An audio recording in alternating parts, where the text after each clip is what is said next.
Boa noite, meus irmãos. Boa noite. Que bom poder estar com vocês mais uma vez. Deixa eu pôr o púlpito aqui para frente. Hoje a igreja cheia.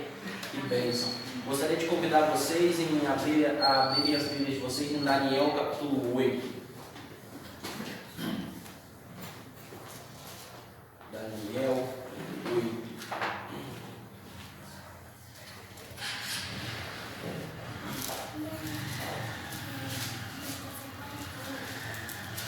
Vamos fazer uma oração com nossas Bíblias abertas. Bendito és tu, Senhor, nosso Deus, Rei do Universo, que nos deste a oportunidade mais uma vez de abrir a tua palavra para estudá-la. Te agradecemos em nome de teu Filho amado Jesus. Amém.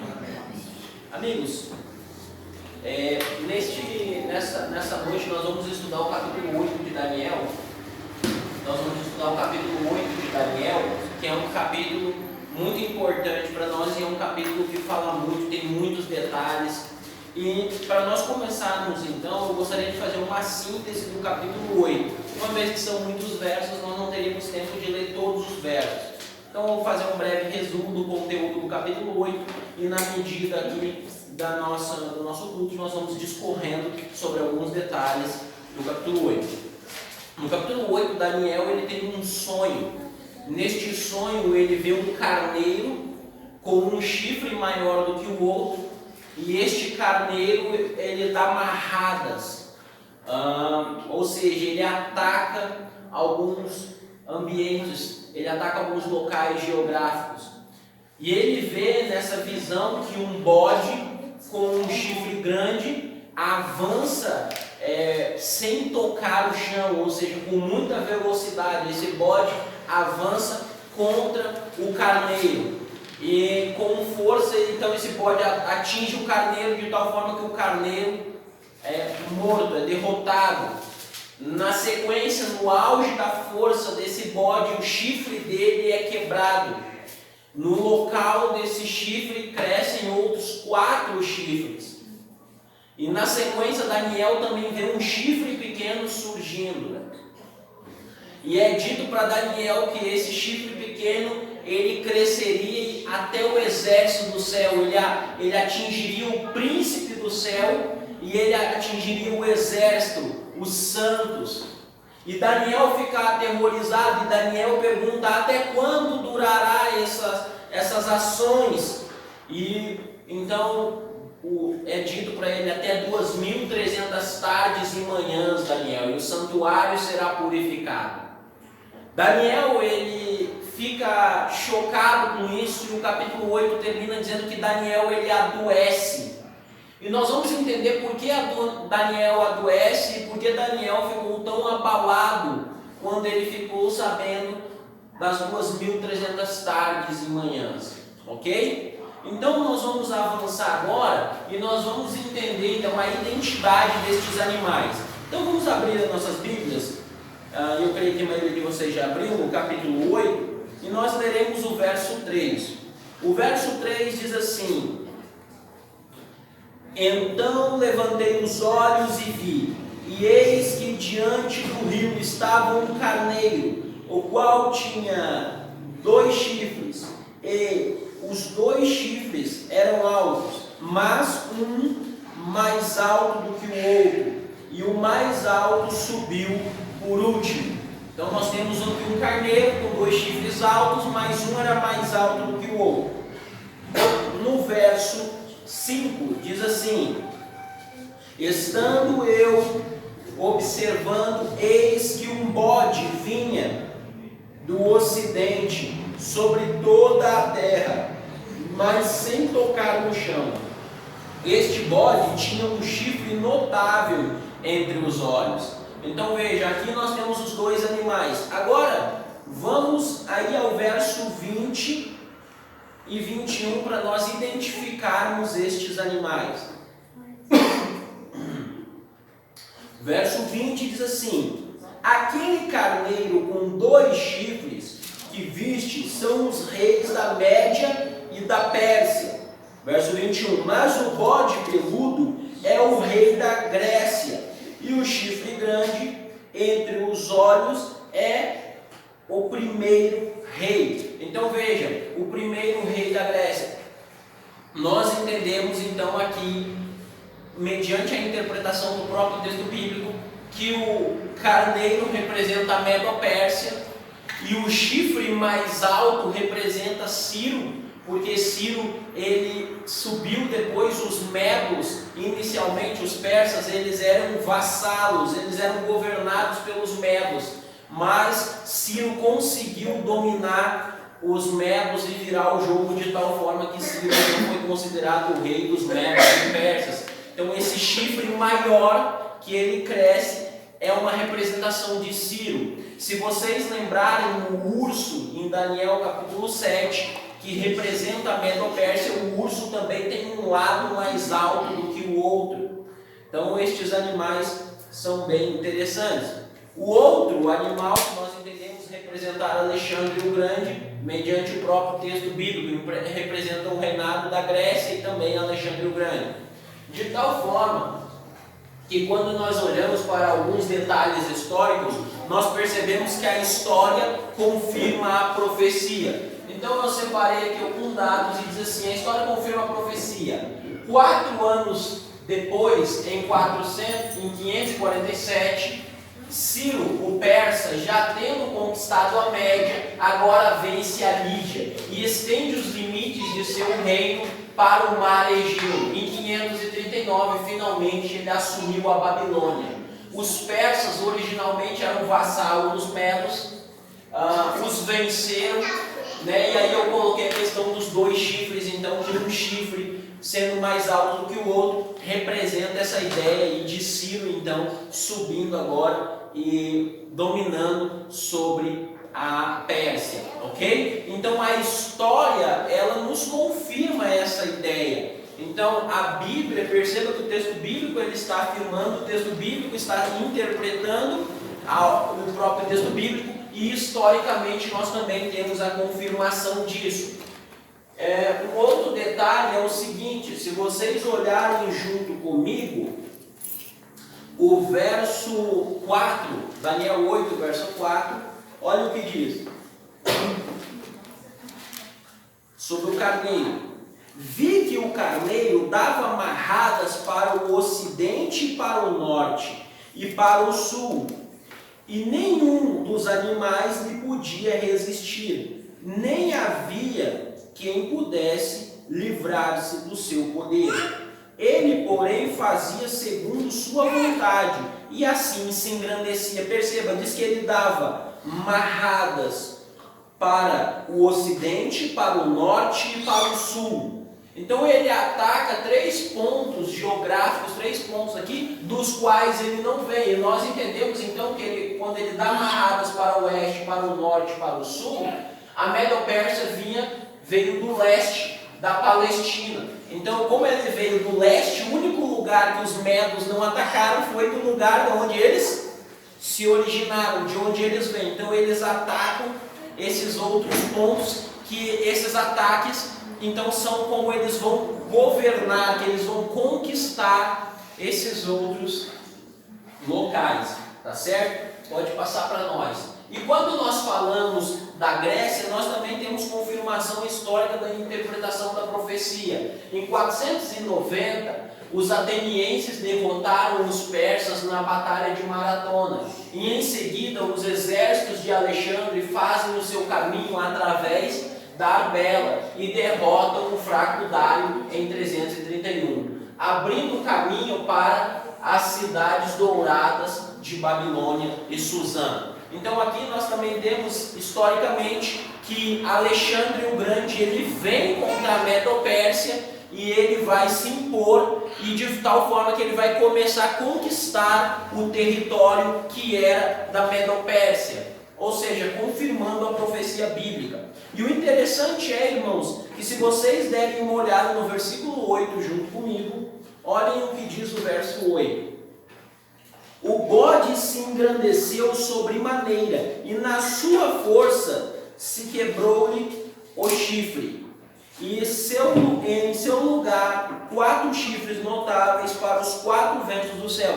Perceba, que o início do verso diz: o bode se engrandeceu sobremaneira, e na sua força quebrou-se-lhe o grande chifre. Diz que o grande chifre, o chifre do bode, que nós entendemos que representa Alexandre, foi quebrado em sua força, quando o bode estava em sua maior força. E de fato, quando nós olhamos para a história, pode passar de novo, nós olhamos para a história, nós percebemos que Alexandre, após ter conquistado a Medopérsia, no ápice ele vai tentar atravessar ali as montanhas da Ásia, e no ápice da sua glória ele vai morrer aos 33 anos. Ou seja, Alexandre o Grande, quando ele atinge o auge, ele vai ser derrubado. Então perceba que nós temos a própria Bíblia interpretando ela mesma e a história nos demonstrando que a profecia se cumpriu. Então, sempre quando nós olhamos para as profecias de Daniel, nós tentamos entender ela também dentro do seu contexto histórico, ok? Pode passar para mim, por favor. Agora, percebam uma coisa. Nós estudamos anteriormente, nós falamos do chifre pequeno. Nós vimos no capítulo 7 e nós entendemos que o chifre pequeno representa Roma. Em Daniel, no capítulo 8, também há o chifre pequeno. O chifre pequeno ele é mencionado. Só que aqui nós temos uma pequena questão, que é o seguinte: nós entendemos que esse chifre pequeno que surge em Daniel, ele é o anticristo e representa Roma, tanto no seu período imperial quanto em seu período religioso papal. Porém, existe uma escola de interpretação, uma escola chamada de preterismo, e também alguns dispensacionalistas, eles entendem que esse chifre aí, ele não representa Roma, ele representa Antíoco Epifânio. Então a nossa crença, segundo eles, de que Roma seria o anticristo, representaria esse chifre pequeno, está equivocada. E por que eles dizem isso? Vamos prestar atenção no verso 8 e no verso 9. Eu quero convidar vocês a lerem o verso 8 e o verso 9 junto comigo, que diz assim: o bode se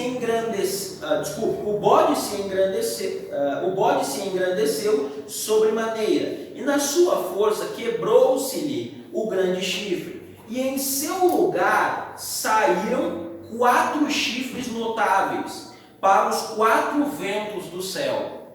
Verso 9: de um dos chifres saiu um chifre pequeno, e se tornou muito forte para o sul, para o oriente e para a terra gloriosa. Então perceba que aqui é dito o seguinte: os 4 chifres saem da cabeça do bode. Quando o chifre se quebra, o grande chifre se quebra, 4 chifres aparecem. Então nós entendemos que os 4 chifres representam os 4 generais de Alexandre: Seleuco, Cassandro, Licímaco e Ptolomeu, que ficaram com o império dividido após a morte de Alexandre. Aí o que as pessoas interpretam? Perceba que o verso 9 diz assim: de um dos chifres saiu um chifre pequeno. Então ele diz assim: olha, está dizendo que de um dos chifres saiu um chifre pequeno. Esse chifre pequeno, ele sai de um desses chifres da Grécia, desses 4. Então, esse chifre pequeno representa Antíoco Epifânio, que seria um rei Seleucida, que viveu ali aproximadamente em 160 a.C. Antíoco Epifânio, para vocês entenderem, para contextualizar melhor, no ano 300, quando Alexandre o Grande conquista ali o Oriente, Alexandre o Grande ele vai tentar helenizar. Ele tinha um ideal de helenizar, levar a cultura grega para todos os povos. De tal forma que ele conseguiu, porque naquela época a língua grega era a língua falada, então ele conseguiu levar a cultura grega ao mundo antigo de uma forma até com bastante sucesso, tendo bastante sucesso. E o que acontece? Os gregos, então, eles tentavam helenizar os povos. E um dos povos que eles tentaram helenizar foi o povo judeu, tentando acabar com a identidade, com a religião judaica. de tal forma que Antíoco Epifânio, de forma muito mais incisiva, ali por volta de 160, 163, ele vai contra os sacerdotes ali, conta a história que ele vai contra Matatias, ele manda um indivíduo lá contra Matatias, porque ele queria sacrificar porcos no altar de holocausto em Jerusalém. E aí começa a revolta dos macabeus, porque Matatias vai matar esse enviado do rei, e vai começar uma revolta, agora os macabeus lutar contra os seleucidas. E ele conseguiu profanar nessa época o templo de Jerusalém, de tal forma que porcos foram sacrificados no altar de holocausto em Jerusalém. Aí o que acontece? Eles olham para o verso 14 que diz assim: 2.300 tardes e manhãs e o santuário será purificado. Aí o que eles dizem? Olha, essas 2.300 tardes e manhãs se referem a 2.300 sacrifícios que seriam feitos no templo. Então havia um sacrifício de manhã e um sacrifício à tarde. Então se você pegar 2.300 sacrifícios, você tem então, e dividir em 2, você tem 1.150 dias. Então eles dizem o seguinte: a profecia, o anticristo seria Antíoco Epifânio, que durante 1.150 dias proibiu de se fazer sacrifício em Jerusalém. Essa é a interpretação que eles dão. Agora eu gostaria de apresentar para vocês alguns argumentos bíblicos e históricos que nos mostram que Antíoco Epifânio não é o anticristo. E que essa história, embora pareça bastante interessante, e de fato Antíoco Epifânio ele profanou o santuário, mas ele não se encaixa como o anticristo dentro do nosso contexto, tanto bíblico quanto histórico. Então, por exemplo, antes disso, deixe-me só comentar uma coisa com vocês. Esse capítulo 8, verso 9, quando diz assim: de um dos chifres saiu um chifre pequeno, essa tradução é tendenciosa, porque uma boa tradução não coloca de um dos chifres saiu um chifre pequeno, porque o chifre pequeno ele não saiu de um dos chifres. Esse é o primeiro argumento contra o Antíoco Epifânio como anticristo. O chifre pequeno ele sai de um dos 4 cantos do céu, de um dos 4 ventos. E olha, eu coloquei algumas traduções bíblicas que traduzem diferente. Então, por exemplo, essa tradução judaica traduz assim: e de um deles saiu um chifre pequeno. Perceba que não diz que o chifre saiu de um dos chifres, simplesmente diz: de um deles saiu um chifre pequeno. E se vocês olharem no final do verso 8, o verso 8 no final diz assim: 4 chifres notáveis para os 4 ventos do céu. Então perceba que, de acordo com essa tradução, o que veio anteriormente? Os ventos do céu. Então diz assim: de um deles saiu o chifre pequeno, ou seja, o chifre pequeno ele sai de um dos 4 ventos do céu e não de um dos chifres.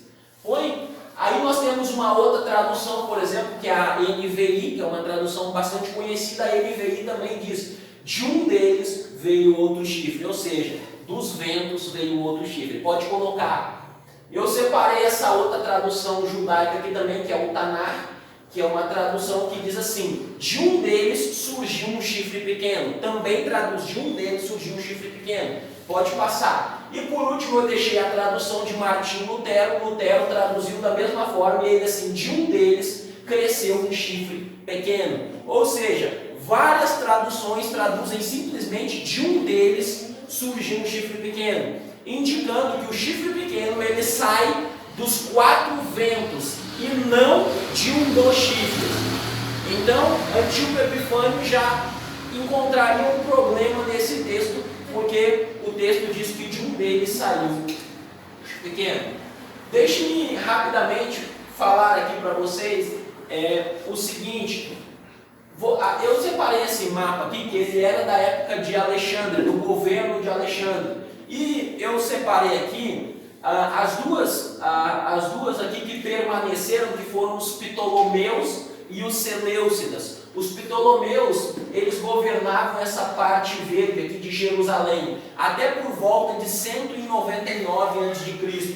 Aí os Seleucidas, eles tomaram essa região aqui todinha, ali a partir de 199. E uma coisa que é importante, por que ver isso daqui? Porque quem toma essa terra todinha aqui não é Antíoco IV, Antíoco Epifânio. Quem toma é o antecedente dele, é Antíoco III. Ou seja, aqui esse ambiente que foi conquistado não foi conquistado por Antíoco Epifânio. Inclusive Antíoco Epifânio ele é pequeno demais para a profecia bíblica, para tentar encaixar ele na profecia. Pode passar. Agora, um outro ponto que eu gostaria de chamar a atenção de vocês é do verso 10 ao 13, para nós lermos juntos. Diz assim: cresceu até atingir o exército dos céus, e alguns do exército e das estrelas lançou por terra e os pisou. Sim, engrandeceu-se até o príncipe do exército, dele tirou o sacrifício diário, e o lugar do seu santuário foi deitado abaixo. O exército lhe foi entregue como sacrifício diário, por causa das transgressões, e deitou por terra a verdade, e o que fez prosperou. Verso 13. Depois ouvi um santo que falava e disse, outro santo, aquele que fala, até quando durará a visão do sacrifício diário e da transgressão assoladora, visão na qual é entregue o santuário e o exército a fim de que sejam pisados? Então há a pergunta, e é nesse momento, então, na sequência, que ele diz até 2.300 tardes e manhãs o santuário será purificado. Só que tem um ponto aqui que é o seguinte: aqueles que entendem que Antíoco Epifânio então é o anticristo e dizem que ele fez cessar o sacrifício, eles focam nesses 3 versos no sacrifício, porque diz assim, dele um sacrifício diário, como sacrifício diário. Então diz assim, tá vendo? O sacrifício foi tirado, o Antíoco Epifânio é o anticristo. Só que só tem um problema nessa interpretação. No hebraico não existe a palavra sacrifício em nenhum desses 3 versos. A palavra que aparece ali é tamid. E tamid se refere ao trabalho de todo o primeiro compartimento do santuário. A troca do óleo dos castiçais, a manutenção dos pães da preposição, a roupa sacerdotal, ao sacrifício. Então, quando diz que o anticristo atacaria o tamid, o anticristo atacaria todo o trabalho sacerdotal feito no primeiro compartimento do santuário. Então, perceba que o anticristo ele vai atacar todo esse trabalho e não somente o sacrifício. E essa palavra sacrifício ela nem aparece nos melhores originais, ela não aparece no hebraico. De forma que o tradutor, quando traduz, ele é influenciado por sua crença de que Antíoco Epifânio é o anticristo, então ele põe a palavra sacrifício ali. Só que essa palavra não aparece no hebraico. Então esse é mais um argumento contra Antíoco Epifânio. Pode passar. Esse daqui eu já mencionei para vocês, que quem conquista aquelas terras ali todas é Antíoco III. Pode passar, por favor. Aí tem um outro ponto que é o seguinte, no verso 23, eu gostaria de chamar a atenção de vocês para o verso 22 e 23, que é outro problema que nos impede de entender que Antíoco Epifânio seja o anticristo. Diz assim, verso 22 e 23, diz assim: o ter sido quebrado, levantou-se 4 em lugar dele.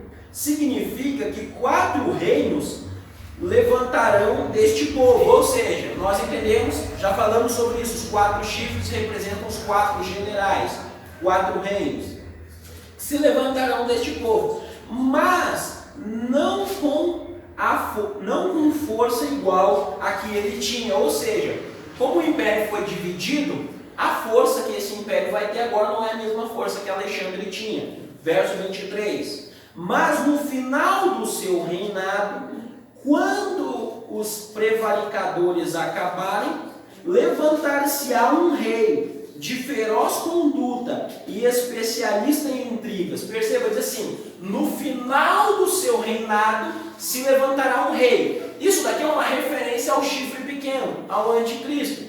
E por que isso daqui traz um problema para a interpretação de que Antíoco é o anticristo? Porque o verso é muito claro em dizer, no final do seu reinado.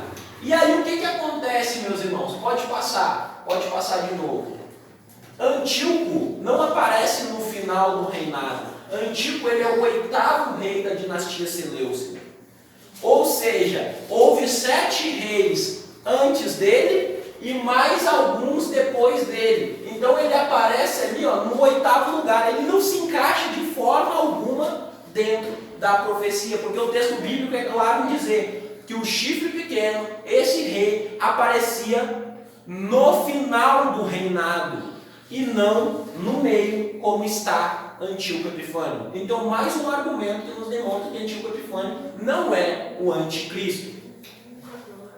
Pode passar. Esse daqui é um argumento que é muito válido e apresentado pelo professor William Shea, que o professor Shea ele fez a análise e ele demonstra que mesmo se nós tivermos quebrado e interpretar 150 dias, existe um erro de 40 dias para conseguir encaixar Antíoco Epifânio na profecia. Ou seja, para se encaixar Antíoco Epifânio na profecia, nós vamos ter que defender também que a profecia errou por 40 dias. Ou seja, a profecia não é precisa.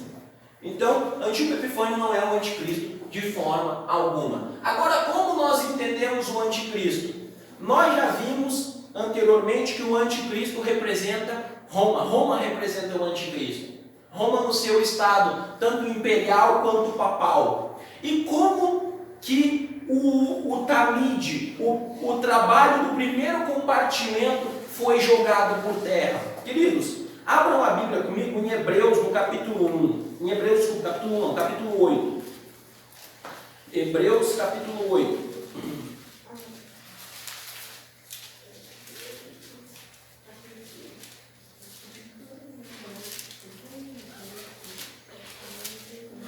Eu gostaria de chamar a atenção de vocês para alguns versos. Hebreus no capítulo 8 diz assim, verso 1 e 2.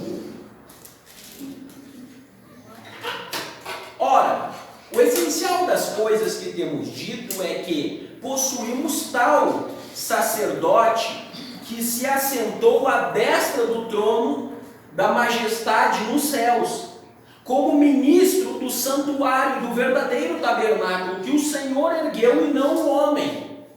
Aqui ele está falando de Jesus, e a ideia é que quando Jesus morre, Jesus sobe para o santuário, e ele sobe para um santuário que não foi feito por mãos humanas. Esse santuário é o santuário celestial. Então Jesus sobe e ele é sacerdote. O que um sacerdote faz no santuário? O sacerdote media, intercede. De tal forma, por exemplo, que 1 João capítulo 2, por exemplo, o verso ali 2 em diante diz assim: filhinhos meus, eu escrevo essas coisas para que vocês não pequem, mas se vocês pecarem, vocês têm um advogado junto ao Pai. Se vocês pegarem, por exemplo, o verso lá de Timóteo, no capítulo 2, verso 5, ele diz que Jesus é o que? O nosso único mediador. Só existe um mediador entre Deus e o Pai. E quem é? É Jesus. Então Jesus, quando ele termina o seu trabalho aqui na terra, ele foi morto na cruz e a expiação ela é completa na cruz. O sacrifício que Jesus fez na cruz, ele é suficiente para a nossa salvação, ok? E aí o que acontece? Quando Jesus morre, ele ascende ao céu. Se vocês lembrarem da visão de Estevão, em Atos do capítulo 7, Estevão diz o quê? Que ele vê o Filho do Homem à destra do Pai no céu. Então perceba que a ideia é Jesus, ele morre, ressuscita e vai ao santuário celestial. Então nós cremos que depois da morte de Cristo, Cristo é o nosso advogado que intercede junto ao Pai no santuário celestial, ok? E aí como que nós interpretamos então esse tirar o trabalho diário? No período medieval, o poder aí representado pelo anticristo, que nós consideramos então ser a igreja medieval, a igreja coloca, por exemplo, intercessores no lugar de Cristo. Então, por exemplo, vamos ler dois textos aqui a título de exemplo. Por exemplo, esse daqui que é do cardeal Afonso de Lingore. Ele diz assim: os pecadores recebem perdão somente por meio de Maria. Muitas coisas são perdoadas a Deus, são pedidas a Deus e não são concedidas, mas se pedidas em nome de Maria, são obtidas. Pois ela chega mesmo a ser rainha do inferno e senhora soberana dos demônios. Maria é chamada a porta do céu, porque ninguém pode entrar naquele reino abençoado sem passar por ela. O que vocês acham disso? Vocês estão percebendo como que o anticristo ele tiraria o chifre pequeno, ele tiraria Jesus de cena? Ou seja, Jesus ele está intercedendo no santuário celestial. Aí você tira agora o trabalho de mediação de Jesus e você coloca outro mediador no lugar de Jesus. Agora deixa eu te perguntar, existe algum verso na Bíblia que diga que Maria subiu ao céu e está intercedendo por nós junto ao Pai? Não existe. Então perceba, tira-se Jesus de cena e se coloca Maria como intercessora. Nesse momento então, você tem a verdade sendo jogada por terra. O trabalho do santuário sendo jogado por terra, porque agora Jesus não é mais o sacerdote intercessor. Quem é Maria. E não só Maria, mas aqui na terra também o líder católico. Porque, por exemplo, diz esse outro texto, esse santo aí que é considerado santo, eu coloquei entre aspas, porque nós não consideramos ele um santo, mas ele diz o seguinte: o sacerdote ocupa o lugar do próprio Salvador. Interessante, né? O sacerdote ocupa o lugar do próprio Salvador. Quando ao dizer ego te absolvo, ele absolve dos pecados. Este grande poder recebido por Jesus da parte do Eterno, ele o comunicou a seus sacerdotes. Jesus diz Tertuliano, investe os sacerdotes de seus próprios poderes. Então eles acreditam que os sacerdotes católicos foram investidos dos próprios poderes de Jesus. Olha que interessante. Agora eles são intercessores, são mediadores também. Então perceba, nós entendemos que esse tirar o serviço diário, o tirar do santuário, ou seja, crescer até o príncipe do exército, como diz Daniel 8, é quando eles colocam outros intercessores no lugar de Jesus, ou colocam a missa e outras coisas no lugar de Jesus. É nesse momento então que o serviço diário é tirado de Jesus. Deu para entender até aqui? Vamos avançar então. Amigos, uma outra questão, vamos voltar a Daniel capítulo 8 então. Daniel 8, vamos juntos a Daniel 8 para nós finalizarmos.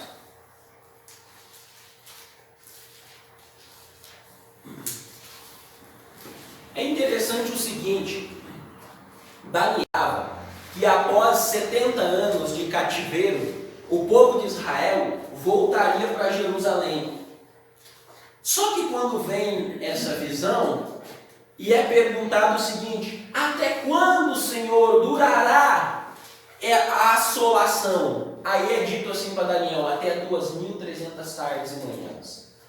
Daniel fica chocado. O capítulo 8 diz que Daniel adoece. Olha o que diz o verso 27.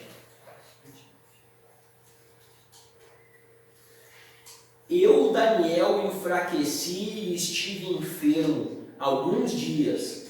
Então me levantei e tratei dos negócios do rei.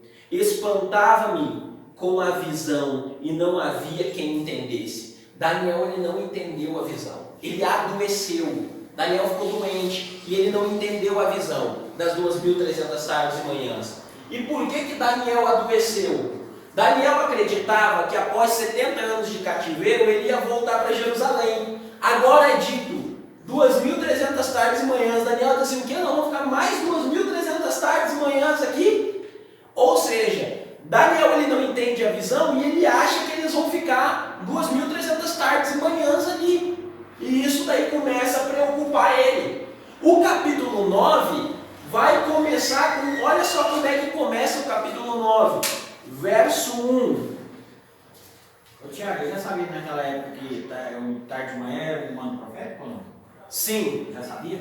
sim. Vamos avançar aqui no verso 1 e 2.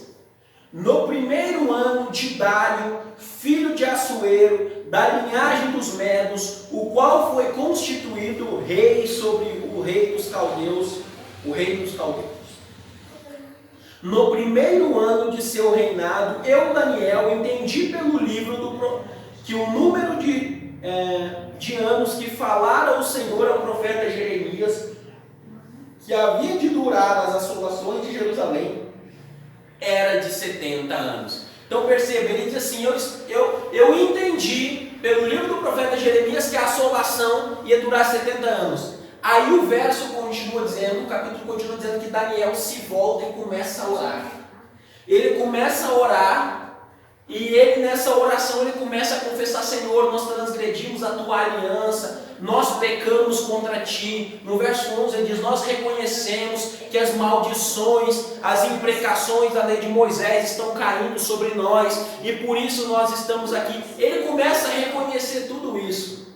Nesse contexto, diz que o anjo Gabriel aparece para ele e Gabriel diz assim: olha Daniel, no princípio das tuas orações eu fui enviado porque tu és muito amado. E aí agora Gabriel vai dar a entender a visão. Daniel vai fazer Daniel entender a visão. Que visão? Das 2.300 tardes e manhãs. Daniel não tinha entendido. Aí ele diz assim: Daniel, sabe e entende, desde a saída de ordem para a reconstrução de Jerusalém até o Messias, 62 semanas. E ele começa agora a falar de tal forma que então ele mostra para Daniel: Daniel, isso é para o teu povo, isso daqui é outra coisa.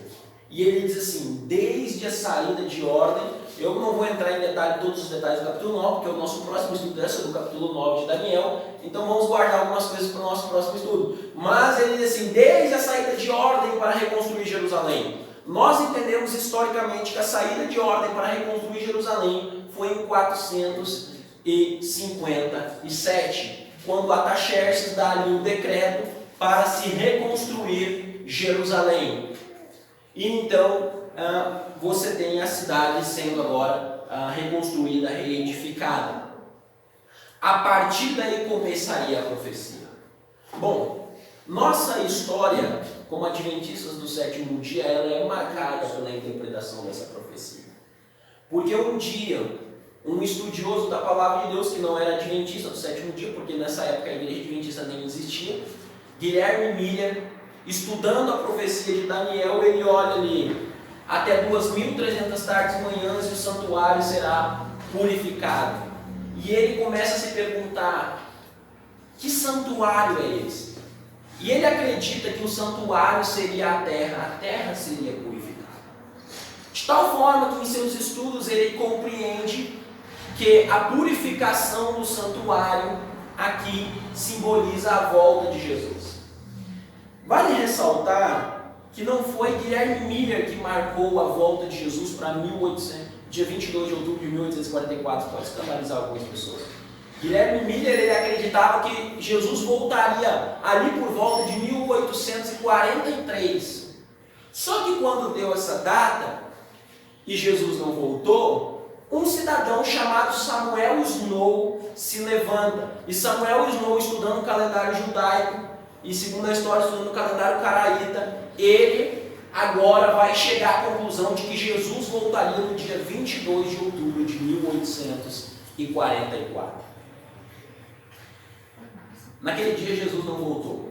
E é interessante mencionar que Guilherme Miller ele sempre teve uma resistência muito grande com essa questão de marcar datas. Ele foi muito pressionado para marcar uma data e ele foi bastante resistente para marcar data.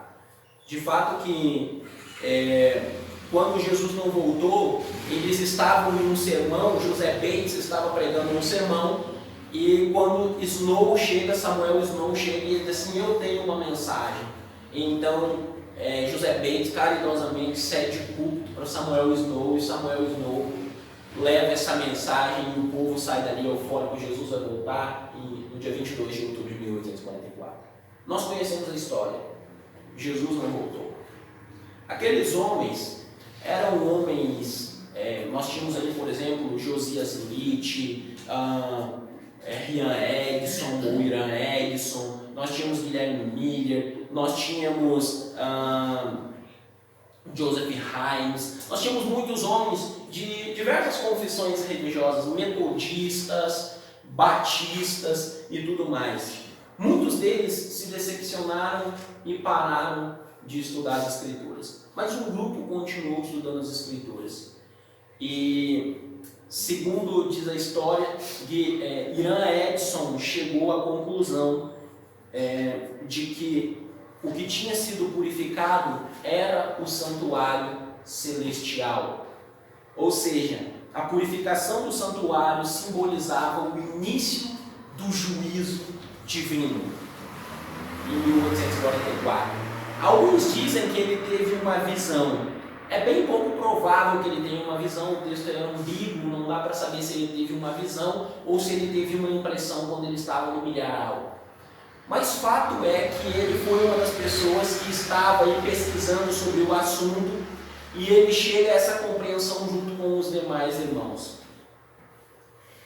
Deste movimento surge a Igreja Adventista do Sétimo Dia. A partir desta interpretação, nós compreendemos que o juízo de Deus começou a partir de 1844. A Igreja Adventista do Sétimo Dia, ela surge deste movimento. Pessoas de vários movimentos religiosos que ali estavam, que não desistiram da fé em Jesus, continuaram estudando as Escrituras e dão início a essa igreja. Essa igreja surge então no contexto desta profecia. E nós cremos que essa igreja tem um papel profético muito importante.